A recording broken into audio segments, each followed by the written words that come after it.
Ladies and gentlemen, thank you very much for joining us this edition of Leak Project. We have Derek Tyler with us. Now, he is author of the book Alien Contact, The Difficult Truth. What we will show you on the cover of the book here, it looks like I don't know, like a logo or an insignia of something that a military officer would have, but it's very far out. It's almost like a combination of a reptilian dragon consuming the planet within his gut. So that's fascinating. But it's interesting circumstances with. I just did a podcast on the possibility that ETs are clones based on data from Daryl Sims, which he says he used to work for the CIA and he's been a lifetime abductee, his son, his dad as well. And, he looks at it as very nefarious. He doesn't like it. Some people say, oh, man, I want to get abducted. And other people say, it's happened to me and it isn't as cool as you think it is. So, first of all, I want to say thank you for joining us. I appreciate it. How are you? I'm good, thank you. Thanks for having me. Yeah, so what exactly happened then with you as far as the experience that you had the first time? By the way, I've known Daryl Sims since the 90s, and he's much closer to the truth than most people seem to be. The fact of being abducted, there's nothing good about it at all. It's nothing anyone should wish for. Um, by the time I started having my first memories of being abducted, even though apparently I'd been abducted prior to that, I'd already probably interviewed 3,000 abductees, I suppose, and contactees. I stopped counting back in the late 90s at 2,000, so I've added a lot more since then. One thing that you realize when you speak with that many abductees is that you hear basically the same story over and over from people who have absolutely no relation to each other. And in the beginning, my story was very much like that. I related in detail in the book. It's somewhat difficult to talk about the abductions themselves because one thing that they do to us is they seem to use a post-hypnotic suggestion, among other things, that makes it very uncomfortable for us to talk about these things. It doesn't seem to kick in when I write about them, but when I try to talk about them, I tend to get very jittery and nervous and pacing, and my chest tightens up and it becomes hard to breathe, et cetera, et cetera. So it's somewhat difficult to talk about them, but nevertheless, I'll try to answer any questions you might have. Yeah, absolutely. So you said you've talked to over 3,000 people and their experiences. Yes. Was it via phone? I mean, do you do hypnosis, regression sessions with No, them? it was mostly online. Um, I don't really recommend regression for people. Matter of fact, I think it's generally a very terrible idea. Unless you have a certain specific reason that you feel you need to be regressed, I recommend that you don't do it because when you undergo regressive hypnosis, you will eventually end up reliving those experiences as you recount them and re-experience them. It'll just be just like having them happen to you again. And there's nothing there that you want to have to relive. I mean, some of the things are very uncomfortable and very frightening. And for most people, I would recommend that if you happen to not remember your abduction experiences, thank your lucky stars and let it go. Well, when was your first experience? And if you can, give us as much detail as possible for the skeptics out there and help me and yourself convert any skeptic out there that's saying no, this isn't true, this can't be true. I just was told on the TV the government said there's no such thing as alien, son, so I believe them. And I just got my Well, flu shot too. It's I've really got good. I've got a whole chapter in my book about skeptics, and it basically takes their entire argument and dismantles it piece by piece and leaves nothing left in the end but the burning ruins of what used to be their position. Um, Other than that, I showed some signs earlier in my life that I didn't realize at the time, but they were classic abduction symptoms. One of them is that I had a tendency, starting when I was about 18, to burn out streetlights whenever I'd approach them. Not every time, but very often. Sometimes three streetlights within a single block. So when I would walk past them, or when I would even drive near them, they would just blink off. And still, I didn't realize that I was an abductee, and I interviewed many abductees in the meantime without ever applying it to myself, even though actually Daryl Sims told me back in about 1998 that I better accept the fact that I was an abductee. I didn't believe it then either. Do you have Rh negative blood? I don't know what my blood type is, honestly. My grandmother did. Okay. I don't know what mine is. I should, but I don't. I'm embarrassed to say. But that's all right. You know that your grandma had that blood type, so either way, you would at least have that hereditary. Now, also, are you Irish, and do you have any Native American blood? I don't have any Native American blood. My mom's side was Scottish and English. My dad's side was Dutch. Okay. So I'm not Irish, although I understand that that's a common common indicator of some people, but it's not everybody, though. Obviously, it's not everything. Yeah. And the Rh negative factor, all that's necessary for that is to have one parent or one grandparent have Rh negative, and you will be almost well, I don't know the exact percentage, but you have a far greater chance of being abducted if you have Rh negative blood in your family. Right. Absolutely. So I know it's in your book, and many people are going to have an opportunity, especially after they watch this podcast, to pick up Alien Contact, The Difficult Truth. It's available on Amazon. And folks, just so you know, every single review on Amazon is 5 stars. And as a matter of fact, there were so many 5-star reviews on there that were so quickly that I guess some of them were taken down. Derek was telling me the Amazon has some policy or something like that. I don't know exactly how that works, but the fact that one thing that I think is fascinating about just even only talking to you for less than 10 minutes here, Derek, is I can tell you seem nervous.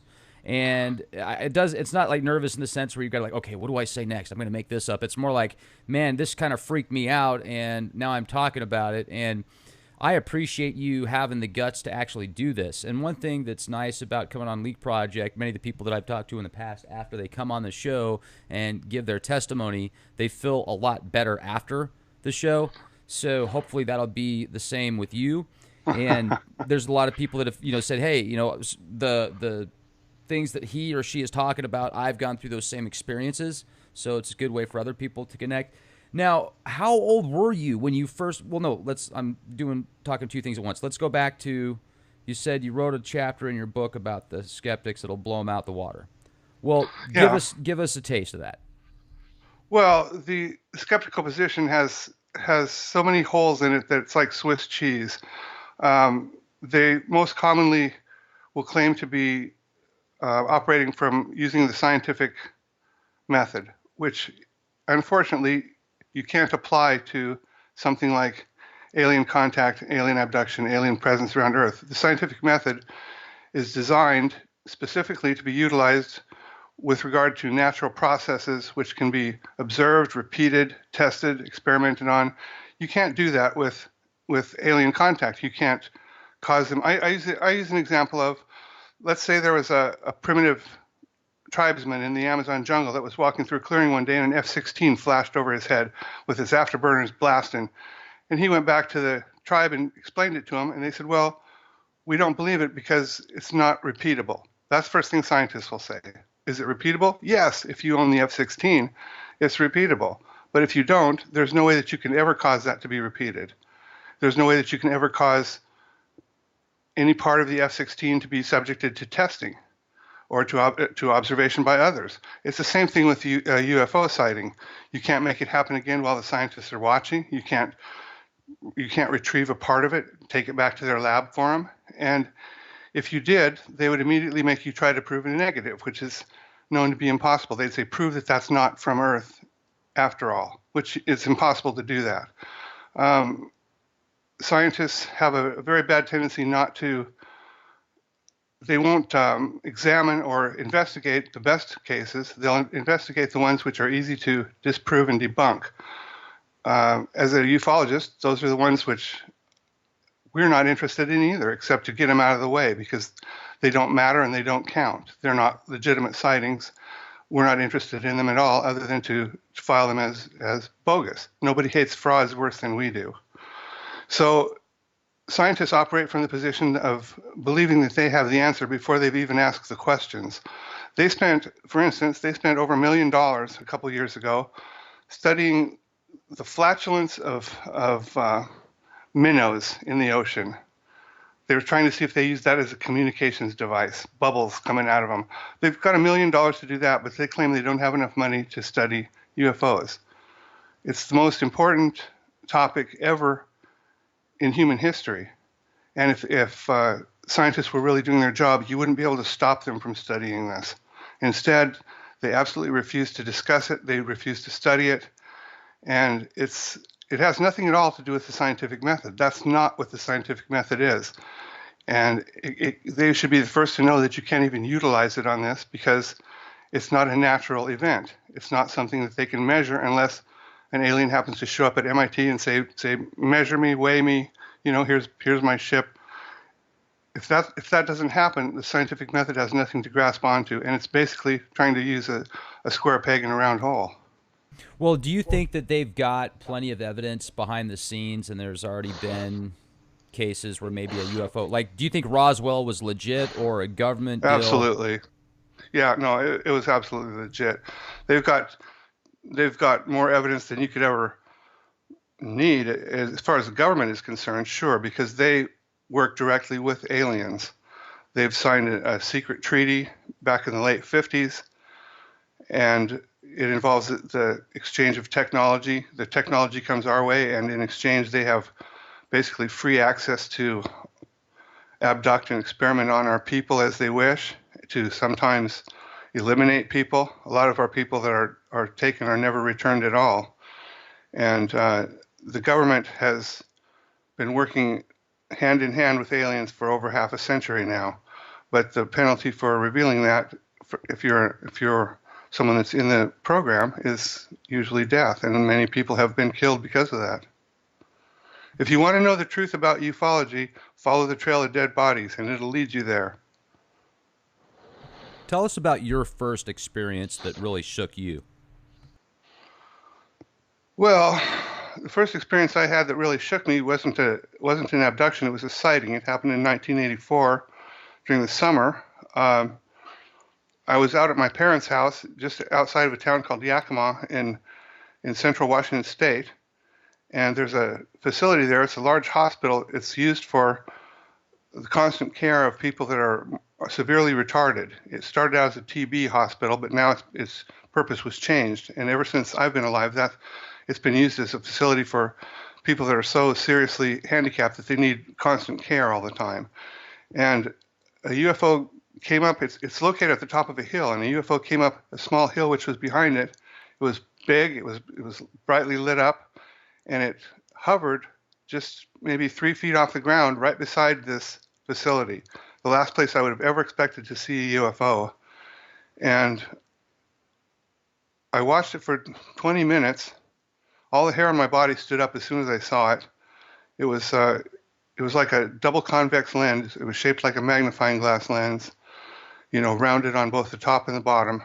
And along the center line, it had a row of lights of multiple colors that changed colors in such a way that it looked like there was a belt of lights that was moving around the craft in a counterclockwise direction. It was actually just the lights changing color in sequence, but that was the appearance. And after 20 minutes, a pair of F-16s came blasting in. They had to come from Fairchild Air Force Base near Spokane, Washington.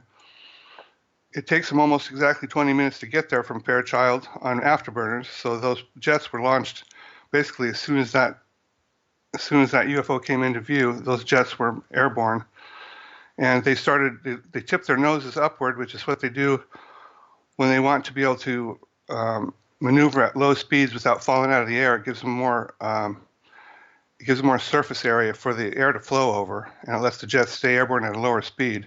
They tipped their noses upward, and they started buzzing this plane really close to it, within a few feet of it, one at a time, repeatedly, and it completely ignored them. It did that for another 22 minutes. I was unable to see underneath the craft due to some trees that were planted down lower on the hillside. The top of the tree line was blocking my view underneath the craft, so I couldn't see what came in or went out of it. But these jets continued. They were clearly very irritated. They didn't shoot at it, but they were clearly locked onto it and ready to shoot at it if they felt it was necessary. It completely ignored them. And after another 22 minutes, 42 minutes total time for the sighting, this craft silently rose up and went back over the top of the hill that it had come in on, which was just slightly higher than the level of the facility. It was called Yakima Valley School. And it went down behind this hilltop and out of sight with the jets still buzzing it. And after that, there was no longer any question about whether they were here, whether the military knew about them, whether they considered some of them to be hostile. And how long after that did you have your first abduction?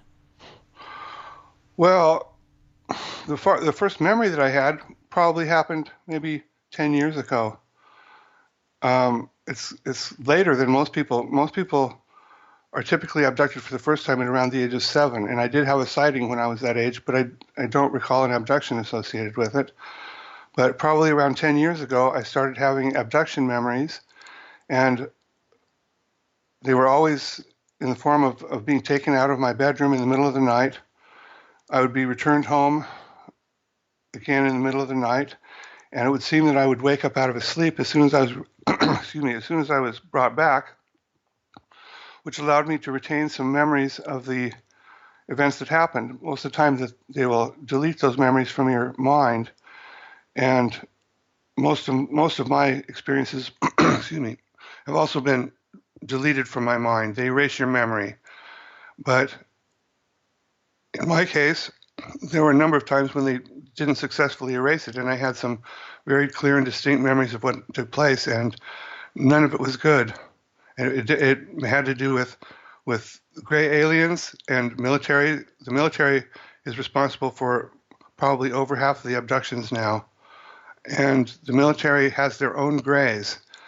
I've been abducted by the military that had grays working with them, but the military was in charge of the operation, clearly. Okay, so you knew Daryl Sims before you started having experience or memories about your abductions? Yeah, I got acquainted with Daryl Sims back in the 90s on, we both ran UFO channels on what was called Internet Relay Chat. It was a primitive internet communications chat room type system back before we had things like Facebook. Okay, so, but you didn't actually start having memories until 10 years after that, and you told me that you just said a minute ago that Daryl said you probably better just get used to the fact that you're an abductee. Well, how did he know? Like, what connected the dots there for you guys? Well, I suppose it could have been that I did talk about burning out streetlights, and that's pretty much a classic. It's a classic abduction indicator. I'm by no means the only person that has experienced that. I don't seem to do that anymore, but probably for 15 years after I was 18, probably for the next 15 years, that happened to me regularly. Well, what do you think causes that? I don't really know what causes that. It seems to me that they somehow modify or enhance our body's natural electrical field, our aura. I don't know what else would really cause that to happen, and I certainly can't say for sure, but it's been reported on many occasions by many people. Now, can you walk us through, in as much detail as possible, put the Leak Project audience in the picture about the first experience that you can really remember, and then why it was so horrifying? Well, the first experience I remember, I woke up and I was on, and it was like a regular medical examination table, right? Like you'd find in a doctor's office. I was laying on my right side. There was a gray alien, and I'm talking about, there are several different types of gray aliens, but I'm talking about the classic ETs with the big almond-shaped black eyes. There was one near my head, there was one near my feet, and they did the dreaded anal probe to me, which is a classic. It's a classic story, that most abductees report. They did it to me too. It's nothing gentle. It's nothing pleasant. It's a pneumatic probe, which means that once they place it up against your body, it just goes, and it's all the way in. And it hurt like hell. And I opened my mouth to scream, and the gray that was standing near my head, he had some kind of a device in his hand about the size of a pack of cigarettes. He ran it over my temple. He didn't actually touch my temple, but it was very close to my temple. He just passed it across my temple, and as he did so, all the pain immediately stopped. I opened my mouth to scream, and I closed my mouth without making a sound. They keep us, anytime that I've been abducted, and I'm sure that it's the same with most people, they keep us in almost a zombified state. It's like you've had a lobotomy almost. You're unable to take actions on your own. You're unable to think clearly. You're unable to speak. You can't even come to the realization that it would be a good idea for you to try to get away if you can. And we're kept that way the whole time. So they from there they walked me into another room. We walked past a room where there seemed to be several, maybe a half a dozen. They looked like androids. They were lined up heel to toe in this room. They were human looking, but there was something familiar about them I couldn't place. Their heads were all bowed forward like they were robots that had never been turned on, you know what I'm saying? And Right. As we walked past them, I only had to view them for a few seconds. It occurred to me that I was looking at multiple copies of myself in this room. It was like they were copies of me that had never been switched on. And they took me into a medical bay. They performed surgery on me, which is described in the book. And that was the extent of my first memory. There's a little bit more to it than that because the aliens and our military both have, this is something that was hard for me to understand and believe, but they have technology which allows them to travel backward and forward in time at will, and they both use it whenever they want to. It's nothing hard for either one of them to do, either the military or the aliens. I don't know the origin of that technology, but I know that they both have it and can use it at will. And it's been used on me at least 4 different times, each time for a reason that would have never occurred to me. The first time that they used it was during the surgery that they performed on me. They got a result of some kind that wasn't satisfactory to them, and all of a sudden, boom, we were back in time, and they started the whole thing over, and they did it again. And they had to do it maybe 4 or 5, 6 times until they finally got a result that they liked. What were they doing to you with surgery? Well, they've done several surgeries to me. This one, I don't really know what they were doing. There was 2 gray aliens. One of them was working on each of my feet. I was awake and conscious the whole time, but I was stupefied, like I was saying, they always keep us. And one of the surgeons was not happy with the results that he got on one of my feet. And every time we would revert back to just before the surgery started, and they would do it again. And it was just like an instant flashback in time. And finally, they got the results that they were both happy with, and that's the end of my first memory. Now, do you have scars on your feet? Nope. They look just like they've never been touched. They look just the same. They have medical technology which allows them to heal any injuries or any scars within seconds, and you'll never have any evidence that they worked on you at all. What about people that do have scars? Some people do have implants, and some people do come home with such things as triangular pinhole marks on their body. I don't know the reason for that, but it's very commonly reported. I've never had any of those things myself that I know of. So you go through these traumatic experiences, and they do these weird tests on your feet, and then you wake up from that. And what was that like? So walk us through the next 48 hours. Was everything normal, or were you like... Well, I knew from having interviewed so many abductees in the past, excuse me, prior to this, I knew it was happening as soon as it started happening. I didn't have to wonder if I was going crazy or any of the things that many people experience, because I'd already heard this story about the probes and stuff. I'd already heard this many times before, hundreds of times. So I knew what was happening. They use a combination, it seems, of hypnosis and drugs, and possibly other means as well, to delete the memories as much as possible from our minds so that we don't remember what happened. Most people that have been abducted, I don't think will ever know that they were abducted at all. If you sleep through till morning, you won't basically have any memory of what happened. You'll just think you had a series of strange dreams. If you wake up as soon as they bring you back, and I don't know what causes one to wake up or not, you can sometimes retain memories. And what happened in my case was I wrote them down. As soon as I woke up, I wrote down everything I could remember, because I knew that if I waited till morning, I wouldn't remember anything. And by writing them down, it kind of set the memory in place, and then I could remember what happened. That happened on a number of occasions, both with military abductions and with alien abductions.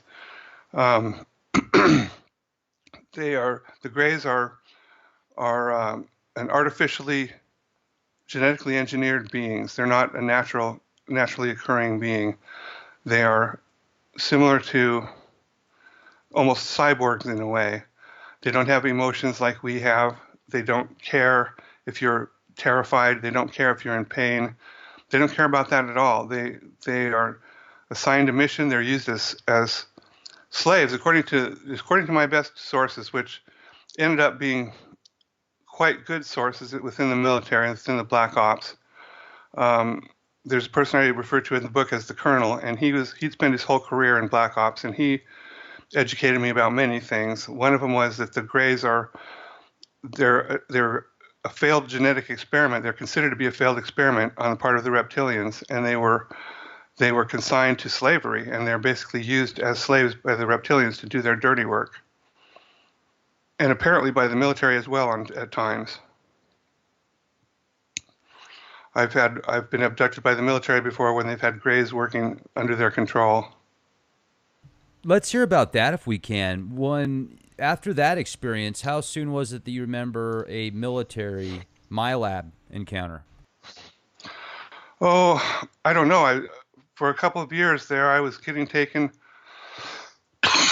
Excuse me. I'm sorry. I'm just recovering from a pneumonia, so I'm weak and puny.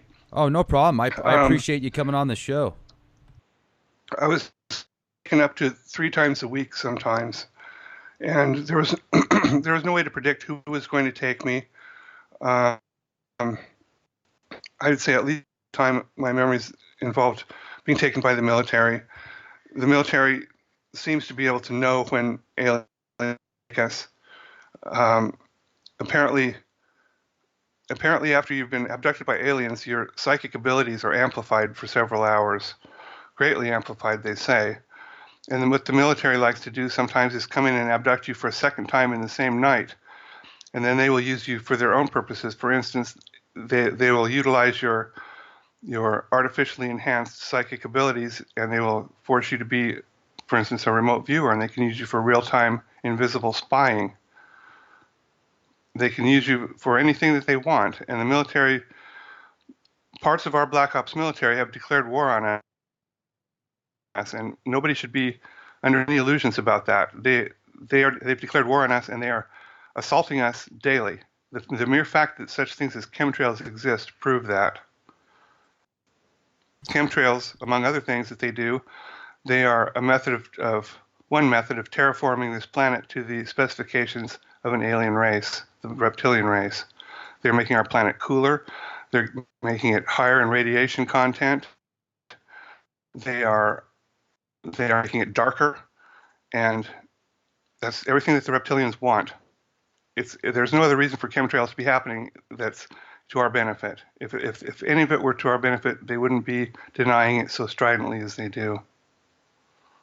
You know, it's funny because the past 3 or 4 days, I've noticed that the skies are bluer than they've been in over 10 years that I can remember. I remember back in the day when the skies used to be that deep, dark blue, the sun was yellow. Now the sun, at least what it looks like, because of the ozone that's left, it's this bright, blinding white. And then the skies are usually this weird terraformed blue haze, like you said. It's interesting to see I'm excited to see what it's going to be like the next few weeks if they're going to stay away from the terraforming. And I've often wondered that before, especially when I saw the Superman film, when the bad guys come down to Earth with that terraforming machine and they want to change the atmosphere for them.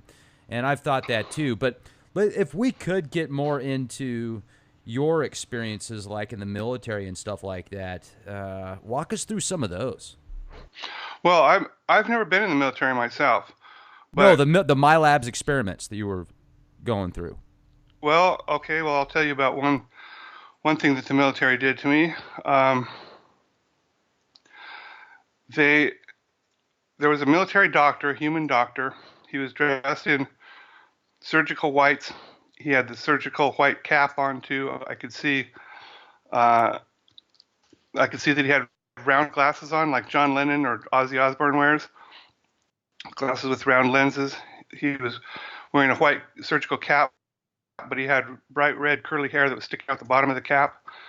He had one of those lights mounted on his forehead, and he had a device in his hand, which was basically two hollow half spheres.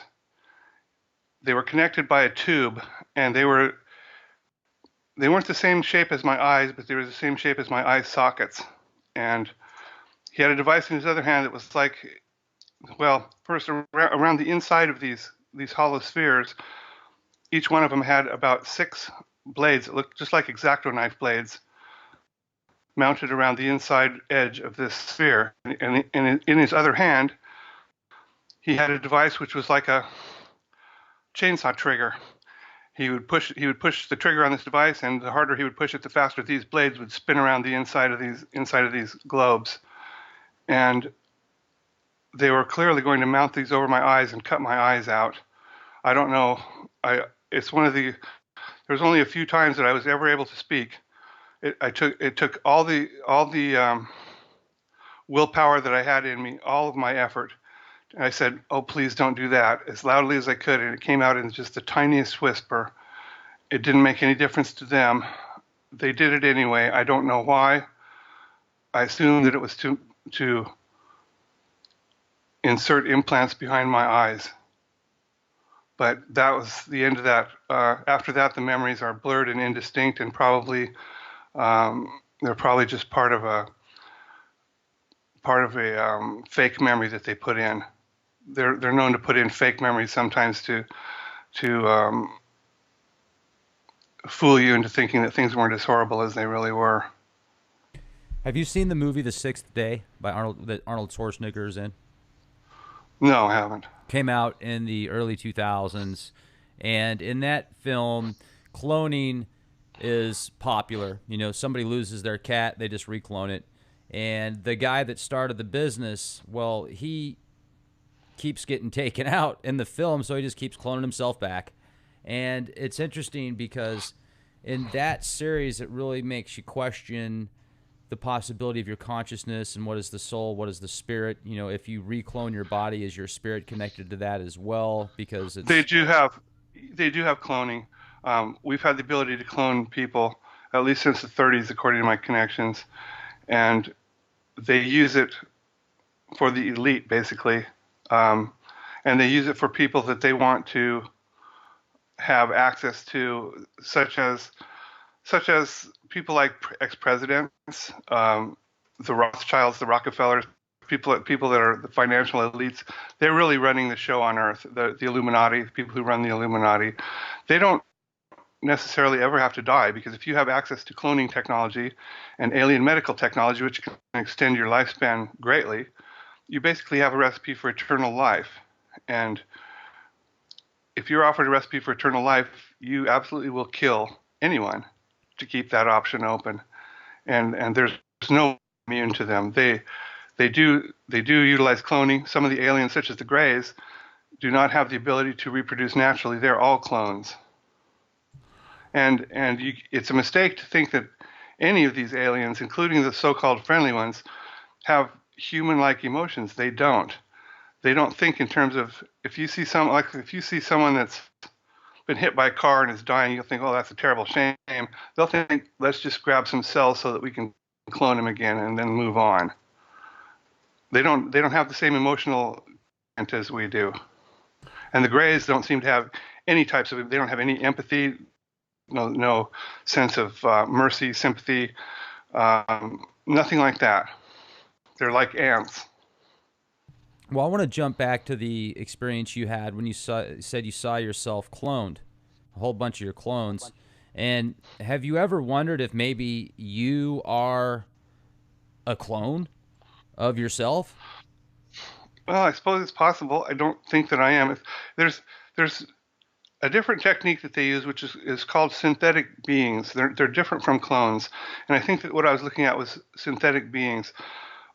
As a clone, the clone has to be raised from infancy, right? When a clone is born, it's a baby. But there's another technique that they can utilize. It's alien technology. They can take some cells from your body and they can create what's called a synthetic being, which starts out its life at the same age you were when they took the cells from you. And I think that that's what I was looking at. Apparently, they're not animated at the time. I don't know. But I know that from another experience that I've had when I was abducted, that they can actually literally remove your soul from your body. They have the ability to do that. It's kind of a complex subject. If you get right down to it, everything in the universe can be described as a form of energy, either potential energy, such as a rock, which is basically, it's still atoms in constant motion. Our bodies are atoms and molecules and electrons in constant motion. We are energy. Or it can be kinetic energy. And the soul, as it turns out, is basically a unique, distinct, complicated form of electronic energy. It's basically a waveform, and it can be, if you have the technology to do it, it can be measured, it can be copied, it can be removed and duplicated, it can be taken out. I don't know how they do this. They can take it out of your body, and they can insert their own consciousness into a person's body and control them. And they can literally store your consciousness in a container, like it must be some kind of a Faraday cage, I assume, until they're done using your body for whatever purpose they want, and then they can insert your consciousness back into your body again. It's one of those things that's so far beyond our experience that it's hard to imagine, it's hard to believe it could be possible. I don't know if I would believe it myself if it hadn't been done to me, but it's entirely possible, and they do it whenever they need to do it. You can't tell for sure who is really controlling the minds of our generals, of our president. You don't know, because it's no more difficult to abduct a president than it is to abduct you or me. They've got technology which allows them to return a person home by moving them backward through time to the exact same time that they were originally taken. It's just like they were never gone at all. And you won't be able to tell that they were gone. There's nobody to catch. There's nobody to hold responsible. There's no way to prove it happened. And there's no way to prove that the person they brought back is the same person they took. They might look the same, but who knows? And that's the first thing that terrified all of our generals when they began figuring this out back in the 40s and 50s. So what kind of safeguards have gone into place since then? Oh, I don't know. I don't know that there have been any safeguards. There's very little a person can do to prevent an abduction from taking place. If you're an abductee, you'll probably try anything and everything you can think of, but basically there's no way to prevent it. If they want you, they'll have you, and you can't stop them from coming and getting you. And what's happened over time is that our military parts of our military, not the whole military, but parts of our military have fallen into league or under the control of these intrusive, hostile aliens. Some of them are of hyperdimensional nature, meaning that they can exist in another dimension from ours, which we can't see them, we can't hear them. They could be in the same room with you, and you wouldn't be able to know they were there unless they came through into our dimension. This is why I say that you have to be able to break out of the box of conventional thinking, or you can't understand them. You can't try to limit aliens by the limits of our low parochial, low-class technology, because they're beyond science fiction, the things that they can do. They've had the ability to travel between the stars since we were living in trees. And to try to limit them by our scientific limits is a very bad mistake, because they know no such limits. Where do they come from? Well, it depends on who you're talking about. There's basically a multitude of alien life forms which are known to the government. I don't know the exact number, but I've heard it might be as high as over 160 different types of aliens. Even the reptilians that I was speaking of, there are numerous different types of reptilians, and they all seem to have been interbred with each other to create new species along the way. I'm sure you've heard that abductees are used to make hybrids, right? Right. Well, it seems that this is just the last iteration of a process of making hybrids between races, which has been going on for a long time between other races. I don't think that any of the races that we're dealing with now were originally who we see now. I think that they've all been hybridized at some point. According to my best contact, who I refer to as the Colonel, because I won't say his name. I promised I wouldn't, and I won't. But he was at least the rank of Colonel. According to him, alien medical technology shows that all DNA has a built-in timer, and the timer determines how long a species will last before it goes extinct. Eventually, that timer will go off, and at that point, the DNA has become basically worn out. And when that happens, it will become more and more progressively more difficult to reproduce. And if it's an intelligent being, they will resort then to cloning. But with every generation of clones, you lose a little bit of information. It's not a perfect process. You lose a little bit of information, and the next generation becomes a little bit less efficient. It has a little bit shorter lifespan than the original did. And eventually, there comes a point where you can't even reproduce by cloning, and at that point, a race will go extinct. The only solution to this, as far as the information I've been given, is that they try to create hybrids with other intelligent races, which will then reset the genetic timer at 0, and they'll have a whole new, a whole new timer to work off of, millions of years potentially. Our sun is considered to be a third-generation star, which means that there were at least 2 generations of stars which existed and died before our sun was even formed. That gives a lot of time for alien races to have formed, to have existed, and to have hybridized with other races. Do you see what I'm saying? Absolutely, and I find it fascinating, and your explanation thus far is one of the best that I've heard. And I've talked to people on ETs for years also. I mean, I've been a seeker of truth, and I know the truth is out there, like Fox Mulder and the X-Files, except for its leak project. And I like the leak project a lot, by the way. Thus far. What's that? I like the leak project a lot, by the way. I like the subjects that you investigate. I think they're very intelligently chosen, and I like the high quality of the work. Oh, well, thank you very much. I appreciate that. One of the things that I would like to know as well is if, obviously, here's what I think about space, and I could be wrong, but if space is infinite, if the universe is literally so big that it never stops, then in my mind, there's infinite races and beings out there. And size doesn't really matter in infinity, because it would be difficult to measure something saying that's bigger than that if really size doesn't matter, because it just goes on forever. Yet for us to conceptualize, I can definitely see how it makes sense. And with that said, 160 beings making contact with this planet right now from infinite opportunities, well, how many of those are nefarious? How many of those have our best interests at heart? How many of those are narcissistic? Are there any races out there that are so above and beyond this conscious level and technological level that there's got to be a balance somewhere. I don't think that, if everybody's a reptile and everybody's an engineer, I'm not saying they're all reptiles by any No, means. I know. I'm just There kind of there trying are to grasp all there are this. many different types of alien races. There are many different types of synthetic races. You could say there's artificial intelligence, there are synths, there are clones, there are hybrids, there are robots. There are many different things which could be termed non-human intelligence. And there are many alien races, but alien races do not all come from distant stars. Some of them come through time, and some of them come through dimensions. Some of them exist in other dimensions. There are multiple dimensions, as it turns out.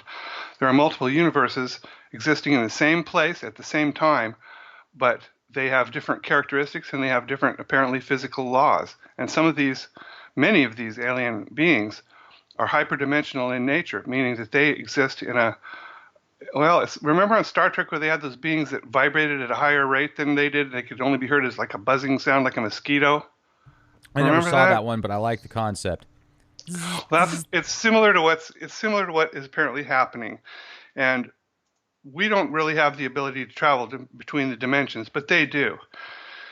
And so, and some of them are from, of course, from different stars.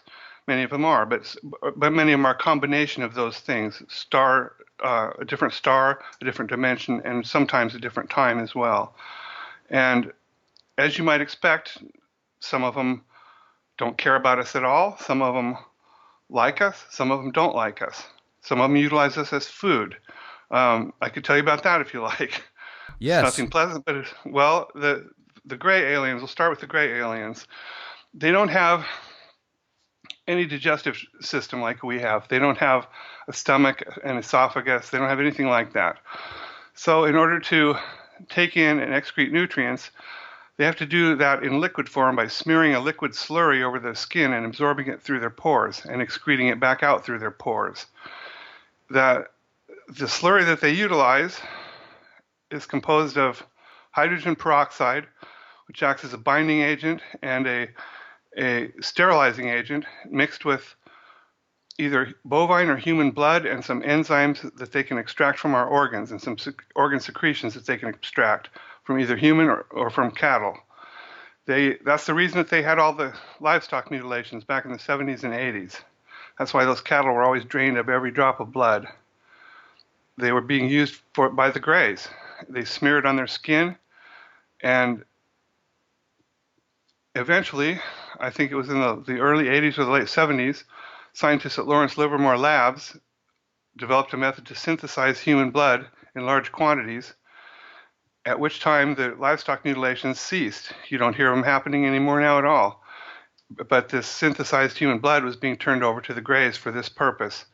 And by the way, it wasn't just livestock that were mutilated. There were humans that were mutilated in the same fashion.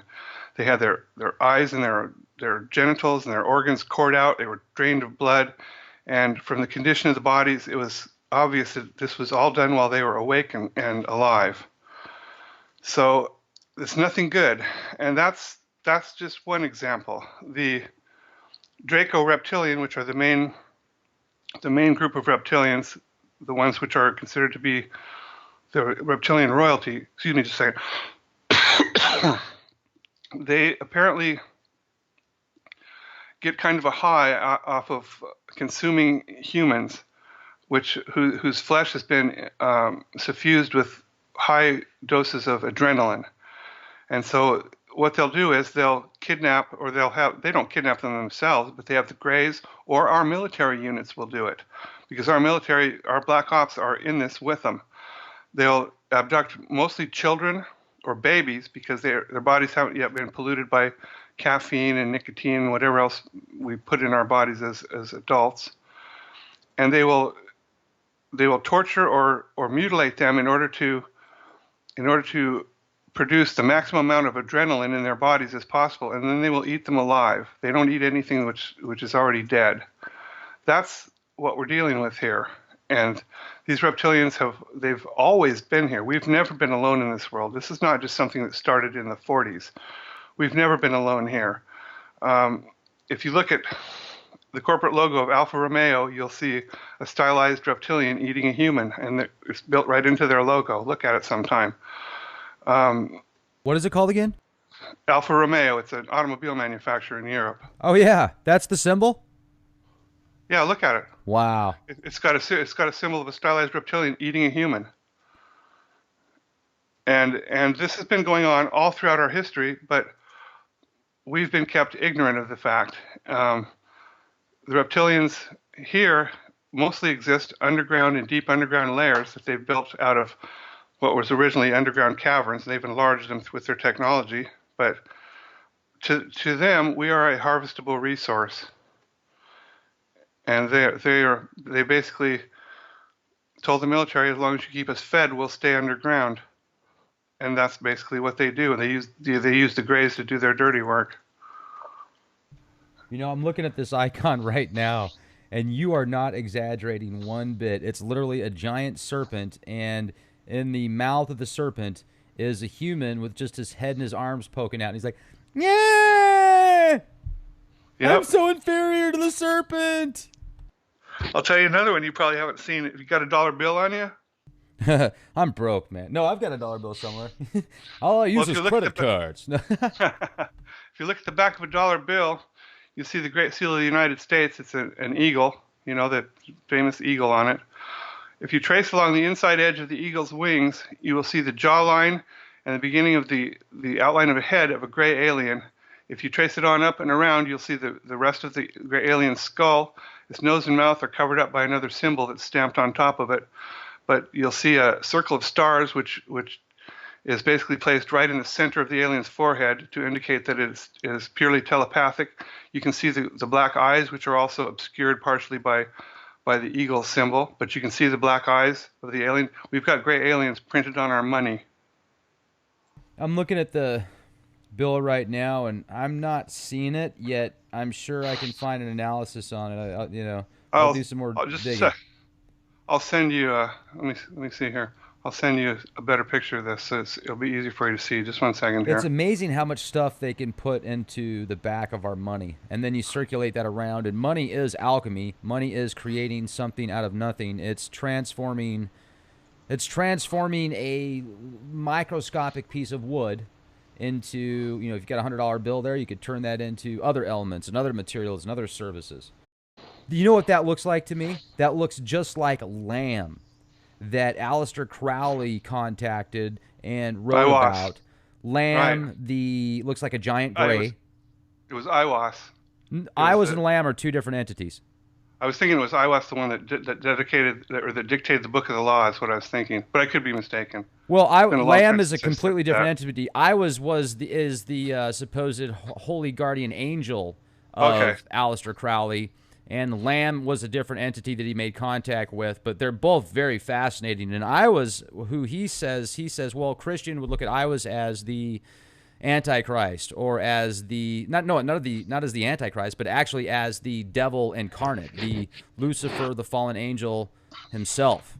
He says that in his book 4. This was long before gray aliens were even known about by the public. This happened to Crowley. Yep, sure was. It was in the early 1900s. This is a classic, as you can see, this is a classic image of a classic ET gray alien right there. And you can see where I was saying the circle of stars was right on the forehead to show that it's telepathic. Things don't get onto our money by accident. Oh, you're just a conspiracy theorist. That's all just swamp gas.